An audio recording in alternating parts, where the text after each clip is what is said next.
On this episode of Lockon Grizzlies, we break down Brandon Clarke's return in a losing effort for Memphis against the Los Angeles Lakers. We will talk about Desmond Bane's career night, dishing out 16 assists, playing at a very elite level as a creator of offense for others. And I'll end this episode taking a look at the conversation about the value of bigs for Memphis entering a pretty key offseason. All that and more on this episode of Lockon Grizzlies. Let's lock in. You are Locked On Grizzlies, your daily Memphis Grizzlies podcast, part of the Locked On Podcast Network, your team every day.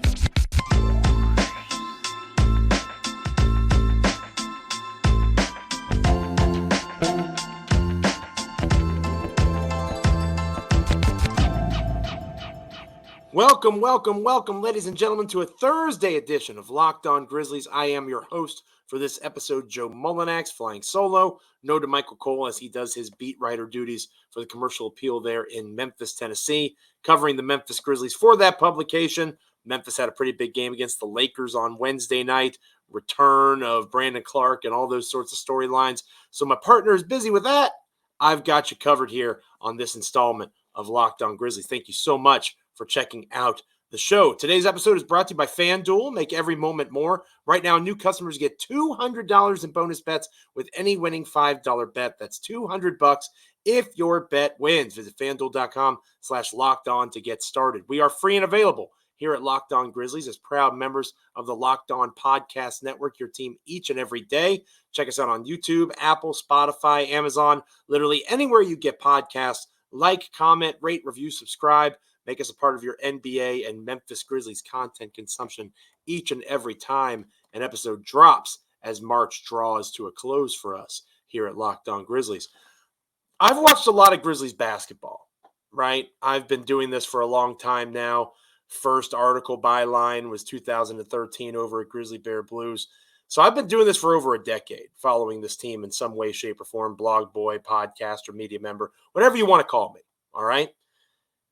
It was cool to watch Brandon Clarke return. It was a moment that, I reflect, obviously, Marc Gasol's jersey being retired next week. We'll talk more about that on future episodes of Locked On Grizzlies. Thinking of the grit and grind era when I came of age as a Grizzlies fan, you get goosebumps sometimes thinking about some of those moments. And Brandon Clarke entering the game after over a calendar year absence due to his Achilles tear, it was up there for me, to be honest with you. In a season that is largely going to be forgettable for a lot of reasons, this gap year, beyond G.G. Jackson and Vince Williams Jr., getting some improved data on some guys, seeing Jake LaRavia, maybe a Freudian slip there, hoping he becomes a J.J. Redick type. But Jake LaRavia has turned it around these last 10 games or so. He's played better basketball. There's been some things to be excited about, right? But overall, the season's lost. To see Brandon Clarke go out there, how much it meant to Taylor Jenkins, how much it meant to those players, even in a losing effort. For Brandon to go out there, show some of the stuff that he had been capable of doing before the injury, getting to the basket in isolation, creating off the dribble for himself, rim running, not getting the lobs maybe that he wanted to. There were a couple of times that I think he might have been a little bit frustrated. His teammates weren't trying to find him. But that rhythm and that chemistry will come with reps. And to have him back out there, to see him knock off some rust, that was really cool. He was clearly on a minutes limit. I think he played something like 21 minutes. So right around 20 was probably their goal going into the contest. The Grizzlies have a couple of days off now. Brandon should be able to play coming up on Saturday, the next time Memphis is on the floor. It's going to be really cool to see him the rest of the season. Again, that's a guy that means a lot to these Grizzlies, and it was nice for him to be back out competing. And he had some shining moments, especially rebounding against scoring the ball off the dribble. He looked like he belonged, and that was nice to see. Something that's frustrating for me, and I don't know about you, dear listener, dear viewer, I have a memory, right? I know that we are in the era of short-term instant gratification, all those sorts of things. I remember stuff, and I remember rewind about 10 months, 11 months ago when the Memphis Grizzlies were taking on the Los Angeles Lakers in the first round of the NBA playoffs. And Rui Hachimura would come into Memphis and light the Grizzlies up like a Christmas tree from beyond the arc, right? And part of the Grizzlies' defensive strategy It has been part of their aura and their energy since Taylor Jenkins became the head coach, is force shots into the hands of guys that you want to take them. Now, going into the Lakers series last year, if you were a follower, an everydayer of Locked On Grizzlies, I don't want to speak for DeMichael. I believe he agreed, but I'll speak for myself. Absolutely force Rui Hachimura to shoot the three. Because up until that point in his career, he had not been a particularly good three-point shooter. He shot over 40% from three once in his career. And that was all the way back 2022 when he was with the Wizards. But he was a 30% shooter as a rookie, 33% shooter before that, shot 34% with the Wizards, and then 30% in the regular season against the Lakers. Then the playoffs came, and Rui Hachimura once again lit the Memphis Grizzlies up like a Christmas tree from beyond the arc. Hachimura shot 47% from three in the playoffs. And this season, on a larger sample size, he's played almost the most minutes of his career. He probably will surpass that over these last 10 or so games for the Lakers. Over 1,500 minutes played now. This guy has shot over 40% from three. So he is a legitimate three-point threat. Even if he was just a Grizzlies killer three-point threat, you have a sample size of this dude not being the one that you allow to shoot the three.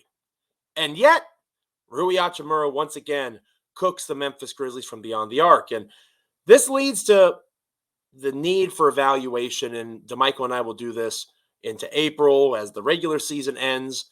We'll break down all the players, but we'll also talk about coaching. And one of my biggest concerns about Taylor Jenkins going into a pretty pivotal offseason, I'm certainly not firing him. I'm not one of those wackos out there. Maybe you're one of those wonderful wackos, dear listener, dear viewer. Maybe you want to let me know why I'm the wacko in the comments. You would let Taylor Jenkins go. I wouldn't, because Taylor Jenkins has had a lot of success here in Memphis. He's won over 200 games. He is a guy that has value as a coach. But you have to adapt at some point. And I wonder and worry if Taylor Jenkins is capable of such adaptation. Like we talked about on yesterday's show, the University of Virginia Cavaliers play the most boring brand of basketball potentially in the entire country. Tony Bennett, if it wins, who cares if it's boring? That's just your personal opinion. But it's also led to the Cavaliers not winning at the level that maybe they should be winning, especially with a coach like Tony Bennett in the fold. So he says they're going to evaluate their schemes. This offseason, I feel like Taylor Jenkins needs to evaluate some things. Maybe not the scheme overall, because Memphis is still a top 10 to 12 defense in the NBA with all the injuries that they've had throughout the season, all the turmoil, especially at the center position. The issue is Rui Hachimura is a guy who has cooked you in the past. You know what he's capable of, and yet the game plan was not adjusted. And you try to adjust it mid-game, but it's too late. Hachimura expects to cook the Memphis Grizzlies now. It's in his mind. It's in his cerebellum, creeping into his limbic system. It's muscle memory, making three-pointer after three-pointer after three-pointer. And you can expect LeBron James to be great because he's one of the best basketball players of all time. And you can have other Lakers players get hot. Let's see them get hot beyond LeBron. Anthony Davis didn't play in this contest. So you allow a guy like Rui Hachimura to hit that many threes at that kind of a clip to enable the Lakers offense to pretty much get to their spots almost whenever they wanted.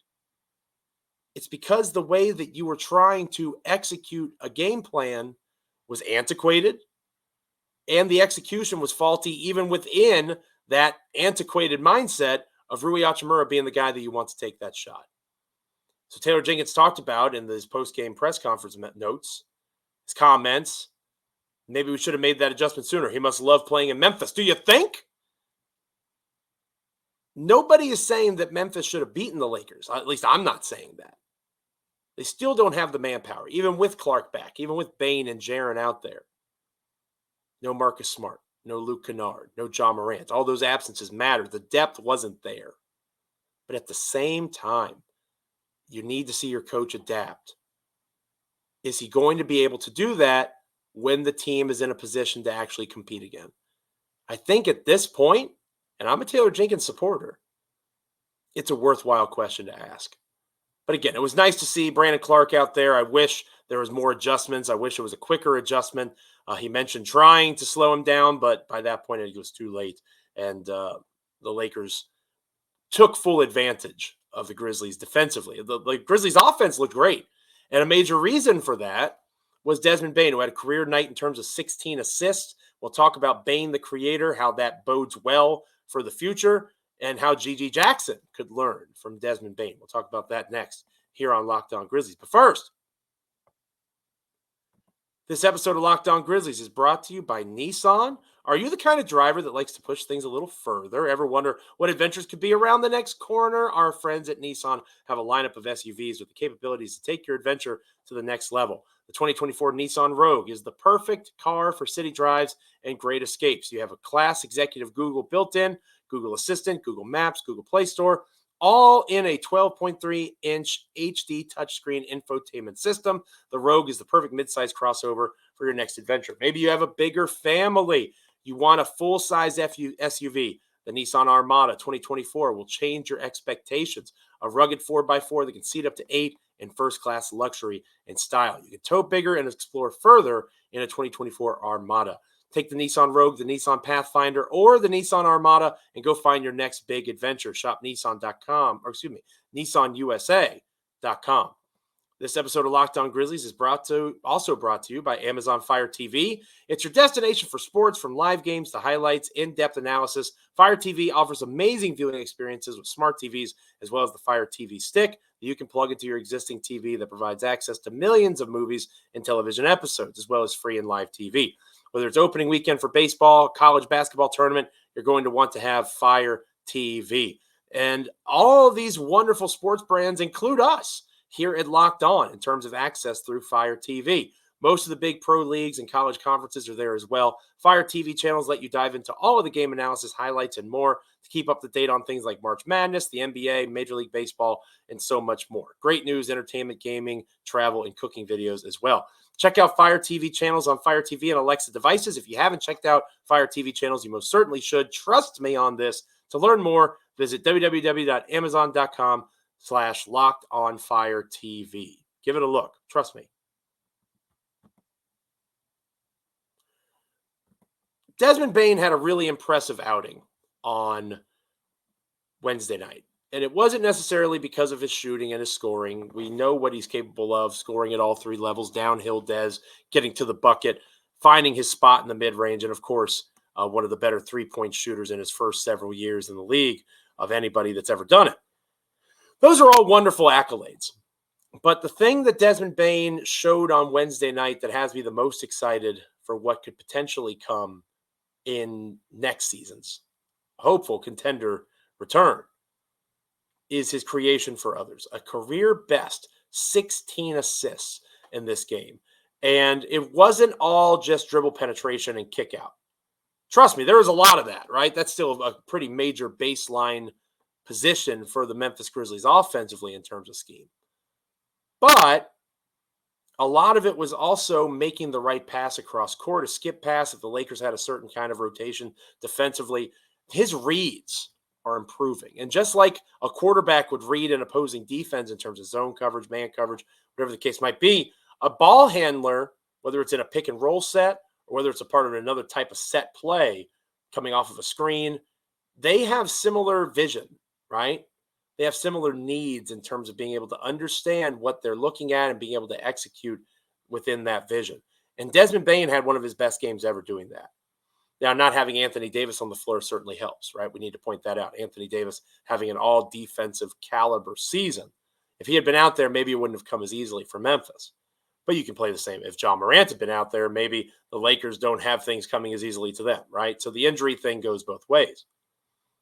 With the guys that Memphis had to compete against defensively, Desmond Bane has the bag to be able to understand, develop, make plays within the scheme, and make the proper reads. And that is wonderful to see because, in my opinion, and we'll talk more about this as the season ends, the offseason begins, Ja Morant needs to be more of a scorer next year. Now, that doesn't mean that you take away from what his natural creativity allows offensively. You don't want to stifle that.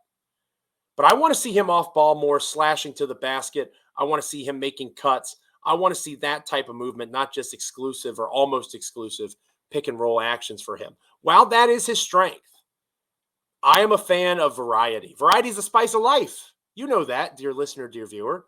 You don't want to eat the same sandwich every day, right? That'd be super boring. Who wants to have a vanilla ice cream sandwich each and every time they sit down for dessert? No, give me a little Neapolitan, right? Maybe a little mint chocolate chip in there. Am I hungry recording this? You betcha.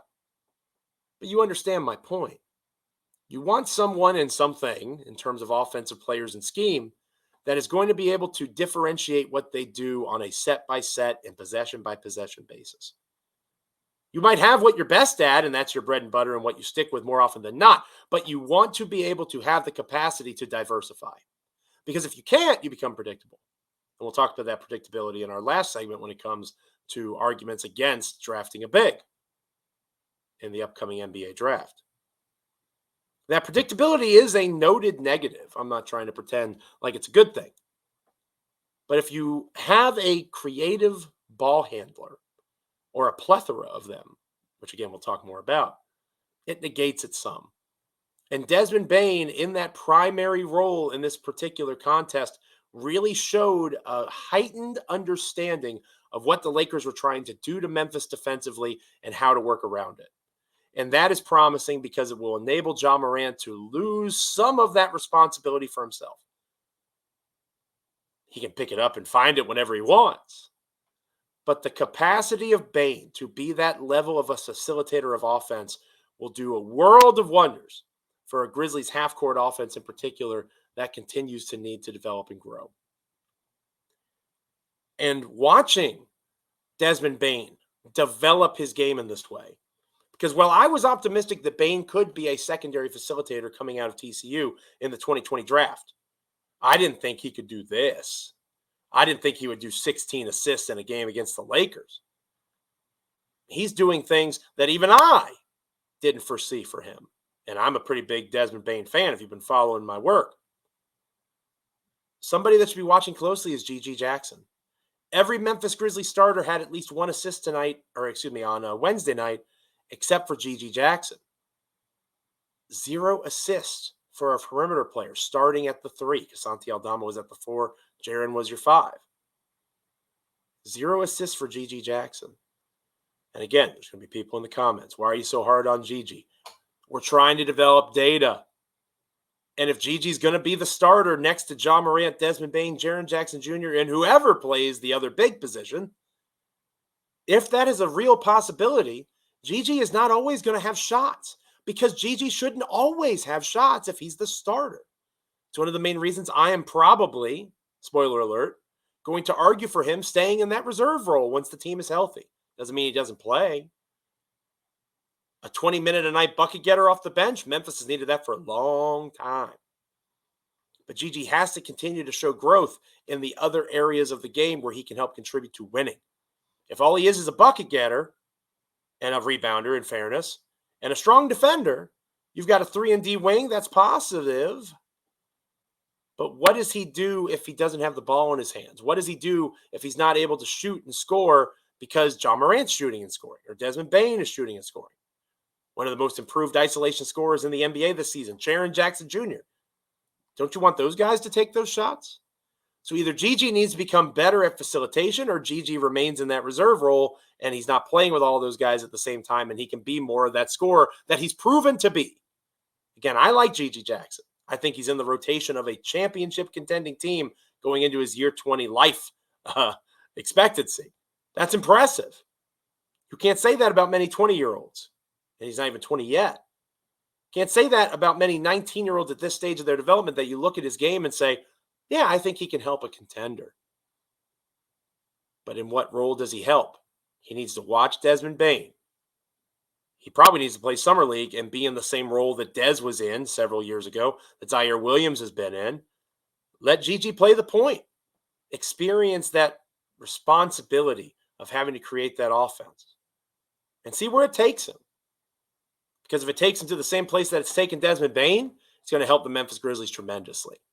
Desmond Bane is a heck of a basketball player, a real virtuoso performance, reading and attacking the Lakers defense. 16 assists. Again, it was a loss. It was a double-digit loss. The Lakers beat him soundly there, especially at the end, closing it out. But Desmond Bane was a major reason why when the game was close, it was often because Bane was helping keep the offense afloat. When we come back here on Locked On Grizzlies, we'll close out this episode looking at the bigs of the NBA draft. Adam Pike, Matt Hardlicka, two follows on Twitter or X that I respect their content pretty tremendously. Having a relatively hot take, in my opinion, about big men. We'll talk about that next here on Locked On Grizzlies. But first, I want to remind you that watching Fox Sports or ESPN on TV all day has to be draining. Hearing people scream and yell all the time.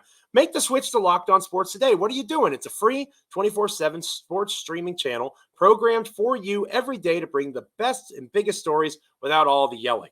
Locked On Sports Today brings you can't-miss analysis, opinions, and news, streaming 24/7 on YouTube or on the free Amazon Fire TV channels app, part of the Locked On Podcast Network, your team each and every single day.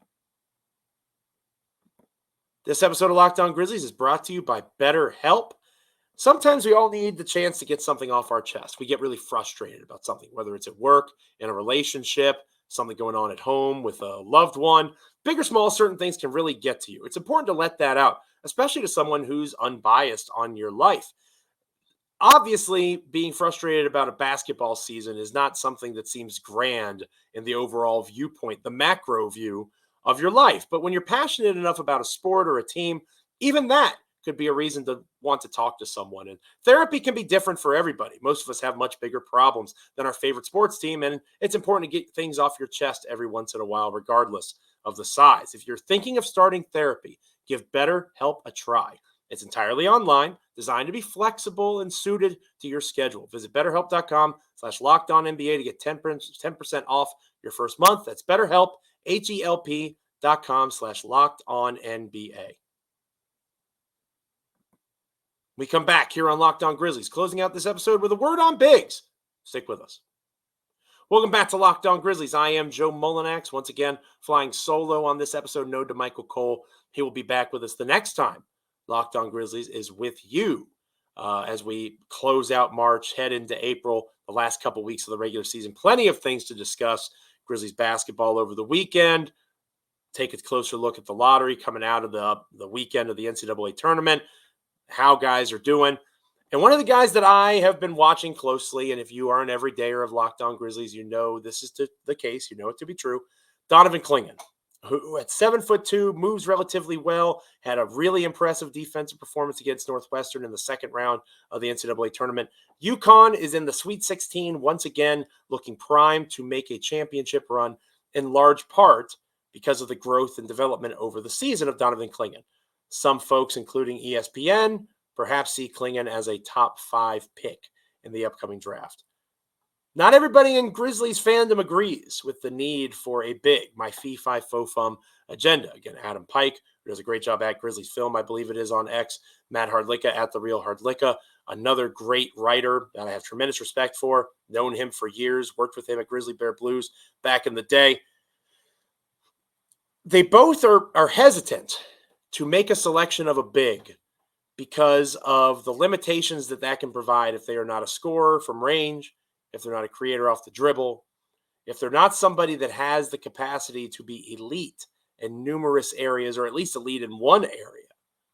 They are not interested in them. They would rather the Grizzlies take a wing, a ball handler, someone that has that type of skill set. And it leads to an overall conversation about drafting for need versus drafting the best player available. There will be larger conversations down the road about having to move on from the Hashim Thabit thing that happened over 20 years ago now. And folks point out drafting a center from UConn not being the best idea. That is flawed reasoning. What Matt and Adam are talking about is not flawed. And in most years, I would agree that you take the best player available. But two areas where I would disagree with these guys. Number one, who is to say that if the Grizzlies are picking at 6, 7, 8, whatever the case might be, that Donovan Clingan, Kyle Filipowski maybe, one of those two bigs is not the best player available on the board. A lot of prognostication goes into watching wings and guards, how they're able to create off the dribble and create for others.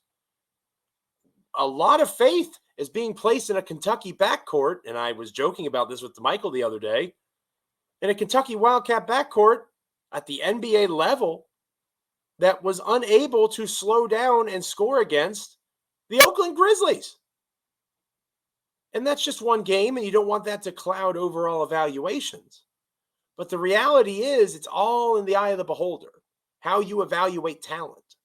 And Donovan Clingan does a lot of things that are impressively valuable for a big of his skill set. I'm not arguing for him to be a 36-minute-a-game player. If he plays 25 minutes a game like Steven Adams, that's awesome. Because in those 25 minutes, he's going to provide rim running. He's going to provide rim protection. He's not a statue. At his size, he's certainly not going to be able to guard point guards. But I'm not so gone on him as an athlete in terms of his lateral quickness that he can't stick a 3 or a 4 in a switch, especially in certain situations. One of the flaws is Clingan might be the best guy. Another flaw is understanding that the Grizzlies, unless they make some larger trade, Marcus Smart still exists, right? Luke Kennard, for now, still exists. So where are these guards and wings going to get minutes? Vince Williams Jr. is a thing now. G.G. Jackson, who, again, sounds like I'm being hard on him, but I'm singing his praises. I want him in the rotation. If he starts, cool. Hopefully he earns it. I think he has earned 20 minutes a game as a scorer off the bench. I think he's earned that going into next year. So where is this guy going to play? Now, if you want to take that, twist it, say, okay, let's take that pick and trade it, I'm down to have that conversation. We had it yesterday, and we'll continue to have it. Or let's say you want to have the conversation about taking the best player available and you make a separate transaction for a Nick Richards type from Charlotte. And now you've addressed that center position and you still took that best player available. I'm cool with that too. I don't want my fee-fi-fo-fum agenda to be centered around one guy per se. There are numerous ways that the Grizzlies can get this right. I'm not sure there's a ton of ways they can get it wrong. If they draft Donovan Clingan at 6, 7, 8 overall, sweet. I think it's a good pick. If they trade that pick as part of a larger package for a fourth man wing that can legitimately start next to Bane, Ja, and Jaren, awesome. Hopefully they have a free agency plan. If you think rebounding is cheap to acquire, I think I saw Matt say that on X. I don't necessarily disagree with you. Hopefully they do it. Find it with the mid-level exception. Or you find it via Nick Richards or some other big of that ilk. Doesn't have to be Nick Richards. I just keep bringing him up from Charlotte because he's making a combined $10 million over the next 2 seasons. Cost effective. Doesn't have to be a starter. He can be a reserve. But he can help you in that 20 to 25 minute range. So I think that we're undervaluing the importance of bigs. Steven Adams showed just how much they matter in terms of screen setting, in terms of rebounding. And as skill sets develop, who's to say that Clingan can't become a better passer? We saw that from Steven Adams. We've talked about Desmond Bane on this episode becoming a better creator of offense for others than we ever thought he could do. Even those of us that were massive supporters of Bane like me from the beginning. Players can grow and develop. They learn skills. And this coaching staff, for their flaws, the lack of adaptation to Rui Hachimura, like we talked about earlier, they can develop talent. The Memphis Grizzlies need a big. How they acquire them? I would do it through the draft because it's cost controlled. But I'm open to conversation. I just don't want to lose sight of the fact that that big does matter. That is a significant piece that has to be added if this team is truly going to contend going into next season. Thank you so much for checking out this episode of Locked On Grizzlies, however you're checking it out, YouTube, Apple, Spotify, Amazon, whatever the case might be. Like, comment, rate, review, subscribe. Hopefully you're an everydayer at this point, checking out the show each and every time an episode drops. If you're not, what are you waiting for? Smash that subscribe button. Check us out each and every time there's a new episode of Locked On Grizzlies. The next time we're together, again, Grizzlies basketball over the weekend. Going to be a lot of fun to watch these last few games now that Brandon Clarke is back. Hopefully Vince Williams Jr. gets back into the fold. Hopefully we continue to see development from G.G. Jackson, Desmond Bane success, all of that good stuff. Lots of fun things to stick around and talk about as March ends and April begins here on Locked On Grizzlies. Make sure you're checking out Locked On Sports Today, the first ever 24/7 streaming channel on YouTube, also available on Amazon Fire TV in the free channels area. Make sure you're checking out everything that DeMichael Cole is doing over at the Commercial Appeal. Follow him on X at DeMichael C. You can follow me on X at Joe Mullinax. Make sure you are staying on top of all the Grizzlies content and making Locked On Grizzlies your first stop each and every single day. Thank you so much wherever you're checking out the show for being with me today. Stay safe, enjoy the rest of your Thursday, and stay locked in. It's going to be a fun end of the run here on Locked On Grizzlies. Thanks again.